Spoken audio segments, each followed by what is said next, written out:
So, for latitude closure, meron tayong 0.12 meters. Pero yung departure, color check mo nga to. Parang may mali, no? Ba't naging ganyan? Di ko rin alam eh. Guys, may malaki tayong problema. Yung ano natin, linear closure error natin, nasa 1.5 meters. Ano? 1.5? Uy, Marco ha, automatic fail yun. Ilang beses kong sinabi sa'yo na i-level mo ng maayos yung Shodolite. Teka lang, ba't ako gito sa sisi mo? Perfect yung pagka-level ko doon. Baka si Anton, nung ginawa niya yung hindi tayo nakatingala. Baka naman yung mat mo, Luis, yung may mali. Lagi na lang ako. Oh, bakit yung mat ko? Tama naman yung pataginawa ko sa Excel. Kung ano yung nakalagay dito sa mismong data mo, yun yung nilagay ko. Actually, nagkaroon tayo ng malaking error sa Station C. Dito personalan na, kung ano yung nakalagay dito, yun lang yung nilagay ko sa Excel. Ala, grabe naman yan. 1.5 meters lang na error. Iyangan nyo na. What if sabihin natin na mayroong magnetic anomaly dun sa area, di ba? O kaya, edit na lang natin yung nakalagay dyan sa Excel na data. Di naman siguro papansin yan, di ba? Ay nako, Anton. Pwede ba? Kung wala kang magandang sasabihin, manahimik ka na lang. Babagsak tayo kakaganyan mo. Guys, tama na. Walang mangyayari kung mag-aaway-aaway tayo. Diane, I know you're stressed, pero let's breathe.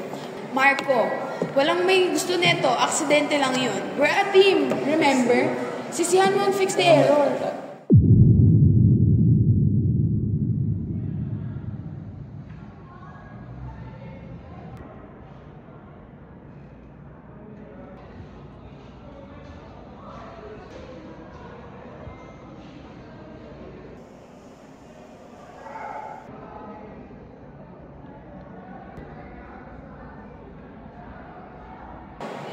Sorry. Ewan ko. Baka nagkamali talaga ako. Baka nanginig yung kamay ko nung nag-shoot ako sa Station C. Pasensya na. Kasalanan ko, guys. Hindi naman ako sino may kasalanan. Ang importante, yung susunod natin gagawin. Feel ko, pinaka-better na gawin natin is mag-perform ng compass rule adjustment. Compass rule? Uy, pero ang laki ng error. Kay-questionin ni Sir yan. Sasabihin niya bakit ang pangit ng fieldwork natin. Nakakahiya. Well, mas okay na yun kaysa gawin natin yung fieldwork, di ba? Tama si Luis. At least we're being honest. We just need to work together. May naisip akong plano. Feeling ko much better kung mag-start tayo sa umpisa, hanapin natin yung error. Carla, ikaw mag-check ng bearings.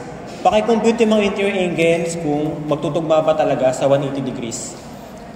Dayan, ikaw naman mag-check for the distance. I-check mo kung tama yung latitude and departure sa bawat station. Marco, paki-check yung road data mo, especially sa Station C. Baka meron ka mga notes dyan. Paki-check. Anton, ikaw ang mag-check neto Lahat ng kinumpit nila, Carla and Dayan, paki-double check. No excuses. Okay guys, start na lang ulit tayo from the start. Okay. Akin na yung calculate. Sige. Luis, pahingin ng distances data, tsaka Carla, sabihan mo ako pagtapos ka na sa angles. Sige, I will check the field notes for Station C.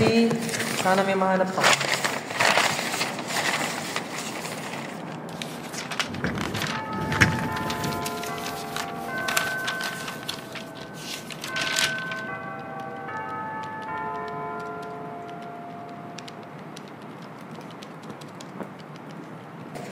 Guys! Wait! Tignan nyo to! Nakasulat dito, tripod, bump, passerby, relevel! Hindi ko to na-mention kanina kasi naayos ko na ng maayos yung akala ko. Meron na tayong valid reason. Pwedeng ilagay yan sa fieldwork natin. See? It was an accident, Marco. Hindi mo kasalanan yun. Buti na lang nasulat mo. Okay guys, ngayon may reason na tayo. So, ngayon kumpitin na lang natin yung adjustment, tapos lagay natin sa remark section ng fieldwork natin to. Tapusin na natin to.